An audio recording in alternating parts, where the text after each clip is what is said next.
Hi there! It's time for a new day in my harvest calendar for December. I am Sara and I am in my polytunnel in my kitchen garden in south of Sweden. And I am writing a blog about my garden here in Sweden, and you can read it at sarabäckmo.com or follow me here at Sara's Kitchen Garden at YouTube. And all December I will step out in my garden with my selfie stick and a mobile phone and do a live stream for you where I harvest vegetables from my kitchen garden, or get them from places where I keep them, like outdoor over the winter. And it's great fun, I think, to show what you can actually do in a garden like Sweden. I get comments from people in other cold climates saying thank you for your inspiration. I didn't know that you could. Hi Mike! That you could actually do this in Sweden. And I think it's very interesting. I have a sister in Cork, Ireland, growing vegetables in her kitchen garden. And it's like a Swedish kitchen garden in Ireland. And it's very interesting to follow her work and compare to what I do, because she has no need for the kind of varieties that I use in my garden. For example, I harvested carrots yesterday, and I told you that I put quite an effort in choosing what kind of varieties that I grow, because I want, hello everyone, because I want to have the early varieties that grows very fast, and I also want to have the more slowly varieties that I can harvest late in the season, and that are, well, you can say hardy even when it comes to the carrots, and you can store them out in the kitchen garden without them like getting any damages. In some years I have kept winter carrots in the ground for very long, also over winter. And that's a very good way, because I mean, we live in an old house. In just two years I think it's like 200 years old, and we will then celebrate. But this is a very old house, and in the beginning it's very windy outside, so I can't go outside, but you spot this barn. Originally it was a part of this like farm, but no longer, because I think it's about 70 years ago they sort of split this property, so we only own the house. And by then they had lots of places to store vegetables, because this was a farm. They kept had cattle and they grew things. There was a household that was provided with greens from the garden only, like. But nowadays when people build houses, they don't think about having a place where they could actually store things they grow in their own garden, because it's not worth it. But it is possible actually to grow plenty of food in your home or outside in the garden, I mean, and store it in very, very easy way. You know, I have had like barrels here in the polytunnel that I just keep like a carpet or a layer of newspaper on top, and I can store root vegetables in it all winter long, even though it's like minus 30 degrees here in Sweden sometimes, in my part of the country. I get many questions about the polytunnel and growing in vegetables, and how much how should I describe it? Well, the differences in temperatures when it comes to inside the greenhouse and outside. And I often think that it is like 2 degrees warmer inside the polytunnel only when it's very, very cold outside. So if it's minus 15 degrees Celsius outdoors and snowy and windy, I will have like minus 10 to 13 maybe inside the polytunnel, so it will still get very, very cold. But the best thing I think is that it's protected from the cold in a way with there's no rain and no snow and no wind, and that will do a huge difference actually. So therefore I grow plenty of vegetables in here also in winter time. And A few years ago, I wrote a book about winter gardening in Sweden, and it was very popular, and I'm so happy about it. I see that a few of you watching, and I think you are based in like UK, and I got so much inspiration from gardeners in Britain when I started my kitchen garden project, and I found the polytunnels in YouTube channels from the UK, thinking that, oh, I want to do something similar in Sweden. And gardeners in Sweden, they said, oh, no, it's not working, you can't do that. All right, I did it, and I found that it was so many things that was possible to do, and also that it was like a great, it was and it is very useful for us living in a country like Sweden to practice this. But you can't follow like the principles from the principle. Well, how gardeners in like Great Britain or Canada does, because you have another climate. In Sweden, you would have to think differently about some things, and that's what I try to describe in the book, Winter Gardening. And I read a book about from another author in Sweden, and her conclusion was that it is no use to make sowings and overwinter like the green vegetables here, winter, corn salad, lamb's lettuce, for example. But as I see it, it's all a matter of how much you choose to sow. I mean, if you have plenty of corn salad, you could use the corn salad instead of buying lettuce in the store, for example. So it's all a matter of how much you choose to sow and how much area you can use. And most gardeners, they will use like a pallet collar. Let's say you have a size like this. This is no use. But if you have a greenhouse, then why not use all of it to grow vegetables wintertime? Overwinter your lettuce. Make sowings of the corn salad late in the summer and fall. You have your spinach, you have your leek, you have your chard, you have your lettuce, you have your everything. And if you use the big area, then it will be a great use also in quite a small garden.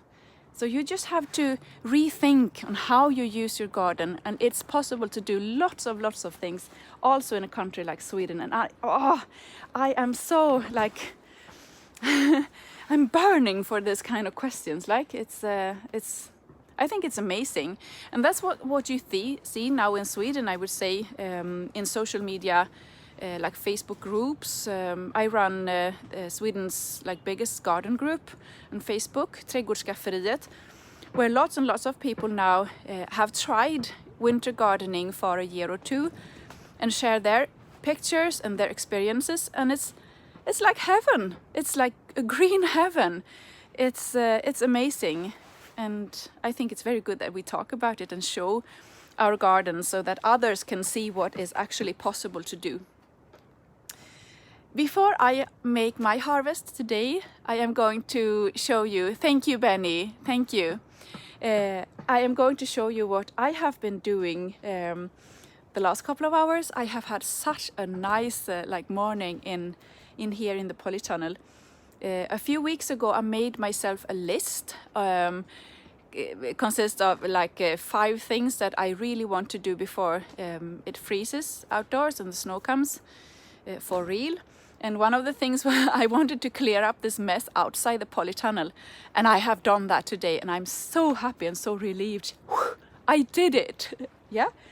So most often when I am out in my garden, I try to reward myself if I have done something that is quite boring, because not all of the garden work is great fun all the time. So I have moved around a bit here in my polytunnel too, and I have prepared this bed in the midsection for winter sowings. I will show you. Until an hour ago or so, all the area that is now like bare soil was covered with a mulch, a layer of mulch. So here I have the Chinese garlic, would you say so? The Chinese chive. I have just cut it back. These are actually blueberries that I have sown from seeds. I just love them. I will make a blog post about it. Spinach sown in fall. And here are lettuce that I will overwinter or try to overwinter. I had more plants over here, but the slugs were quite mean this fall, so I don't have that many left. But of course I have lettuce in other places too. Here and here are lettuces. So I mulch my garden to get lots of nutrition in the soil. But before winter I remove the mulch so that I have the bare soil. This is a plastic that I'm going to cover this mini tunnel with, and in here are like the rest of the mulch. So this is like a temporary compost heap that I have made only to get rid of the mulch. Yeah, I wanted to show you the soil because this is simply the rest product from my mulched garden. I wish that you all could like touch this.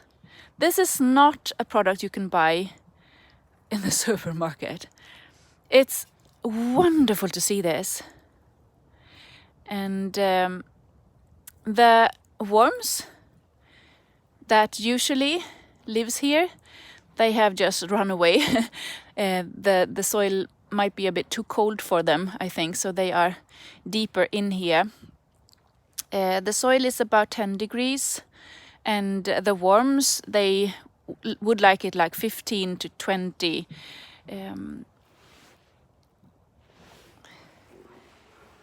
Well, and if it's colder than that, they will simply go away to another place. And I have boxes with like worm composts, and they are much more warmer, and that's because the activity in the compost is that like high. And thank you, Beata, the soil is really, really great. And I did do last summer, not 2019, it was 2018. I did a soil analysis in here in the polytunnel and also in the open, and it showed that I have so good soil, so you can't even measure it. It's not on, you know, there's some kind of scale where you measure the nutrients in the soil. And you can't even compare this soil with traditional soil on a farm, for example. Fertilize the original way with manure from animals, or I don't know what you call it, but you know, the non-real fertilizer, the chemical way. So I have so good soil, and I really love it. And this is also, when I see this soil, I mean, I want to care for it because I understand the value of it. It grows fantastic in here. And the reason that I remove the mulch, the layer of mulch, is simply because I can't make winter sowings that effectively in soil that is with a layer of mulch on top. So I simply I make my winter sowings, and after I have harvested the winter sown vegetables, I put new layers of grass clippings or plant materials or whatever. So I will start all over again next summer. And underneath this layer, there are other layers too of old plant materials decomposing underneath the soil. So I make it a bit differently. Sometimes I bury the plant materials, but now it's this late in the season, so I wanted to do it just very quickly. I don't know if you notice it. There's sun. Oh! I actually took a photo of it because we have had so few hours with sunlight. We are thirsty of sun. Yeah. What I'm going to do later on is to cover this with a plastic, with that one. It's made for the size of this tunnel, so it gives me a protection. I don't know if I have told you that, but there are studies showing that each layer that you can put on top of your vegetables, it is basically the same as one climate zone. So the climate zones are different for each country. You can't compare them to others. It's very difficult. But in Sweden we have 8 climate zones. And 1 is down in south of Sweden and 8 is up north. And I am in zone 3, maybe soon zone 4. But if I manage to cover my vegetables or the areas that I use, I can transport my garden to a milder climate zone, and that's amazing. So each and every layer I put on top of the vegetables will take me like 1 climate zone south, right? So I am now in climate zone 3. So what I do in wintertime is that I put this fabric directly on top of the vegetables. I have this plastic cover on top of the mini tunnel, and then I have the big tunnel over here, which gives me 3 layers, 3 climate zones. So I am actually like growing vegetables in Poland or something, even though I am in Sweden. And I really like that way. There are some problems. I will get back to that maybe later on in December. It gets very damp for some of the vegetables. I might lose some of them, but I think it's worth the effort anyway. In this area, I will do an experiment. Look. I want to sit like this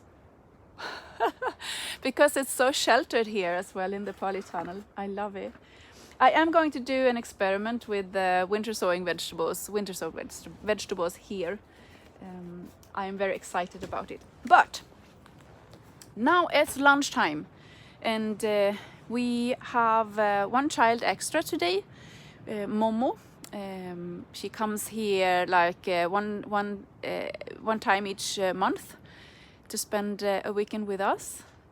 I was actually with her mom when she gave birth to Momo, so she's very special, and she is also my daughter's best friend. And we are going to, it's like this Christmas event in our small village down by the kids' school, so we are going there this afternoon and have some fika, traditional Swedish julfika, Christmas cakes and but we are going to have lunch first, and we are going to eat today this traditional Swedish Christmas porridge and to that we will have just a sandwich or something, and I will harvest some vegetables for that sandwich.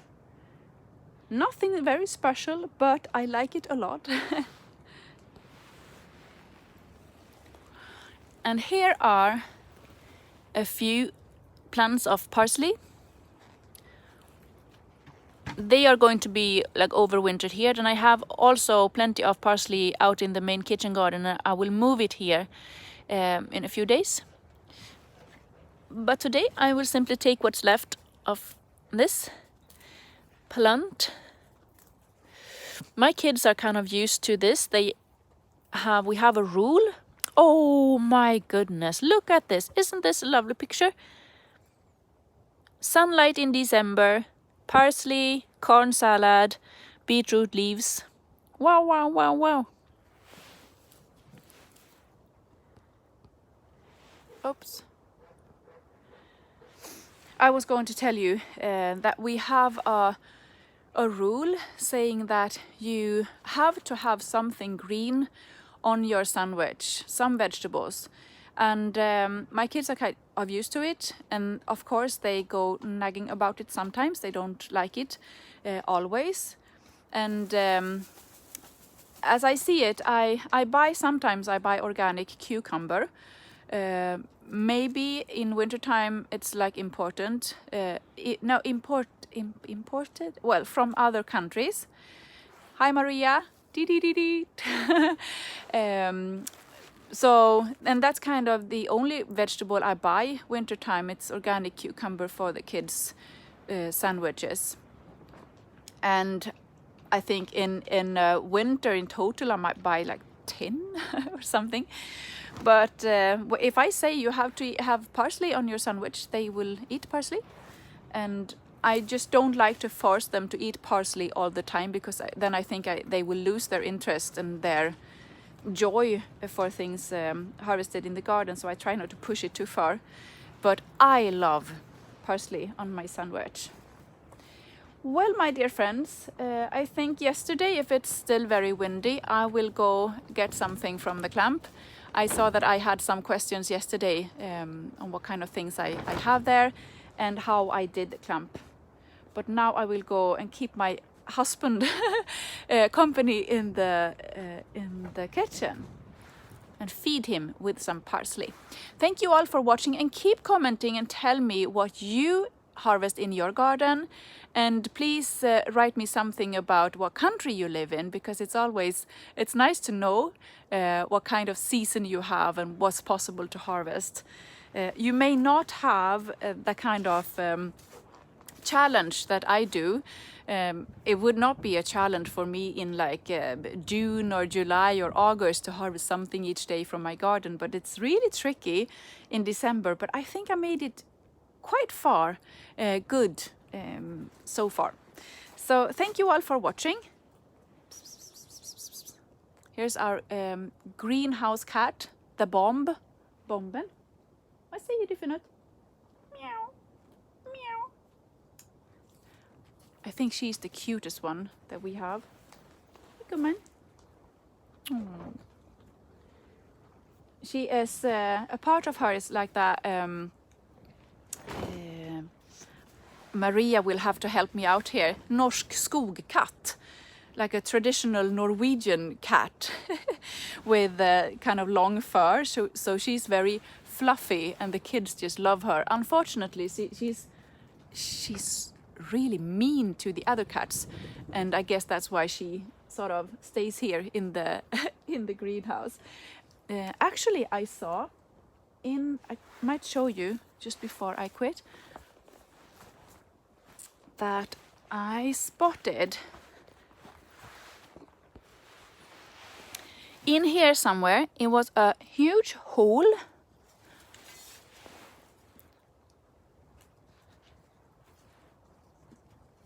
Whoops. So there's some animals living here. No, I can't find it. It's not rats, sorkar in Swedish. And it's very good to have the bomb here, because you simply hunts them. I can't find it. It was a deep hole, and I tried to push it, and I don't know if it works, but I had an idea maybe to put some garlic in here, because the animals might not like it. I don't know if anyone have tried it, but I do have plenty of garlic, so I was thinking about just pushing it down the hole and see if they escape. I don't know.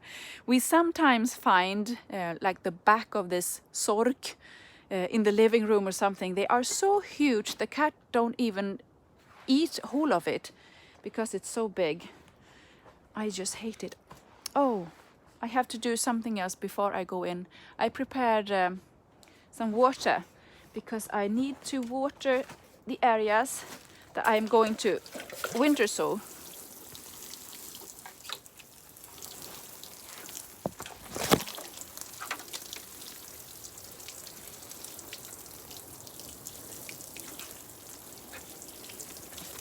In this one I don't have any vegetables. Oops. I try not to water the vegetables, and that's why I have two different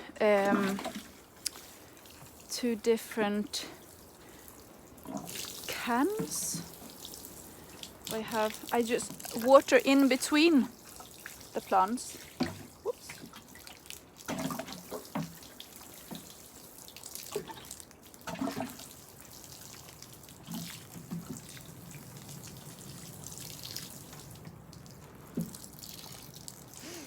When I water this late in the season, I am very, very careful because I don't want to water the leaves, because if it gets too damp, the leaves will be attacked about the grey mold, and it spreads horribly, and I will then lose my vegetables. Here you can see it's been very damp because there are wet leaves from the trees, and here you can see they are destroyed. I try to remove them, and I simply just throw them away.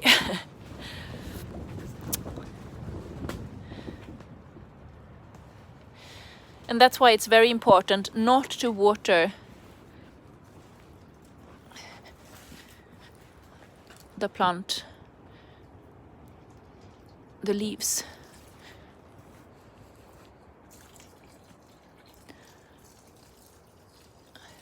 And when I water, I'm always very careful leaving the door open to get some fresh air in and some damp air out, or how you should describe it. The red leaves are beetroot leaves, very hardy variety called bull's blood, and it's the most hardy variety of beet I have ever grown. Perfect. Also waters leak a bit.